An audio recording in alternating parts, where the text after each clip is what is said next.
Guys, welcome back to my channel. Welcome back to another vlog video of Shoptom's Creation. তো guys, তোমরা যে ব্যাকগ্রাউন্ডটা দেখছো আশা করি বুঝতে পারছো এটা আমার রেগুলার ব্লগের মতো ব্যাকগ্রাউন্ডটা পাচ্ছ না, কারণ আমি চলে এসেছি একটা স্পেশাল জায়গায়। তো সেই ভিডিওটা দেখতে হবেই তো অবশ্যই। তো যেভাবে আমরা এসছি সেখান থেকেই গল্পটা শুরু হোক, আপ টু আমার ড্রিম ডেস্টিনেশনে আমি এসছি, সেটা কত দূর পর্যন্ত যায় সেটা দেখা যাক। চলো তাহলে শুরু করা যাক। আমার ড্রিম ডেস্টিনেশনে যাওয়ার জন্য সবার প্রথমেই সকলের অতি পরিচিত স্টেশন হাওড়া স্টেশনে যেতে হবে। তাই আমরা চন্দননগর থেকে 1:40 প্যান্ডেল হাওড়া লোকাল ট্রেনটি ধরেছিলাম এবং তথাকথিত আলোর শহর এবং জগদ্ধাত্রীর শহর চন্দননগরকে বিদায় জানালাম 12 দিনের জন্য। আমরা হাওড়া স্টেশনে পৌঁছাই 2:40 নাগাদ এবং এরপরে আমরা যে ট্রেনটি ধরব তার জন্য আমাদের যেতে হবে 9 নম্বর প্ল্যাটফর্মে, তাই সেদিকেই রওনা দিলাম। ইতিমধ্যেই আমাদের দ্বিতীয় গন্তব্যে যাওয়ার জন্য হাওড়া স্টেশনে 9 নম্বর প্ল্যাটফর্মে আমাদের দ্বিতীয় ট্রেনটি এসে উপস্থিত হয়েছে। আমরা যে দ্বিতীয় ট্রেনটি ধরব সেটি হলো হাওড়া থেকে নিউ দিল্লিগামী রাজধানী এক্সপ্রেস, যেটি 4:50 থেকে রাজধানীর উদ্দেশ্যে রওনা দেয়, অর্থাৎ নিউ দিল্লির উদ্দেশ্যে রওনা দেয়, এবং যেটি 4:15 মধ্যে আমাদের হাওড়া স্টেশনে ঢুকে গেছিল। এবং এইটি হলো আমাদের রাজধানী যে ট্রেনগুলি আছে তার মধ্যে সবচেয়ে পুরনো ট্রেন। এবার চলো ট্রেনের ভিতরটা একটু ঘুরে নেওয়া যাক।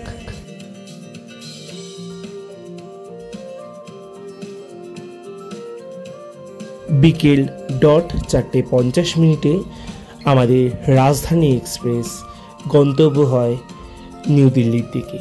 হাওড়া স্টেশনে থেকে ছেড়ে দেয় এবং এই ট্রেনের সমস্ত ডিটেলস, অর্থাৎ টিকিটের দাম, ফার্স্ট ক্লাস, সেকেন্ড ক্লাস, সব কিছু আমি লিখে জানিয়ে দিচ্ছি।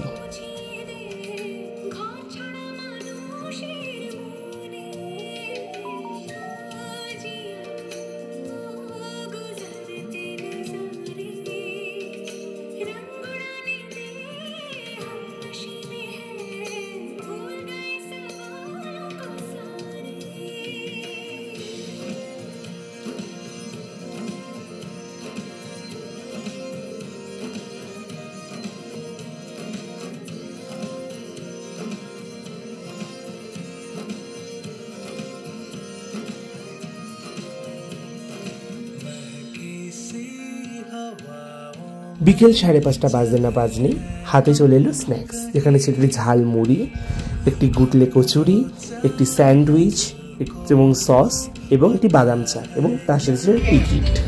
বিকেল তখন 6:47।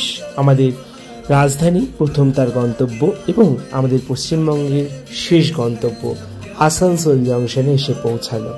এরপর আমরা উত্তরাখণ্ডের দিকে রওনা দিচ্ছি। সময় যখন 7:55, আমরা ঢুকলাম ধানবাদ স্টেশনে এবং সাথে সাথে আমাদের ডিনার সার্ভ করা হলো।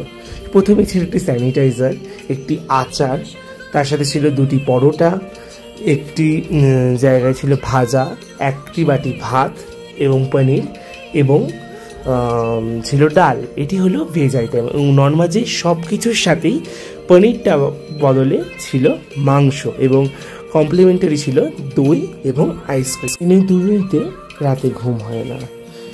জানলার দিকে তাকিয়ে থাকতে থাকতেই ভোর হয়ে এলো আর সার্ভ করা হলো আমাদের ব্রেকফাস্টে ছিল বাটার, পাউরুটি, French fry, omelette, mango juice.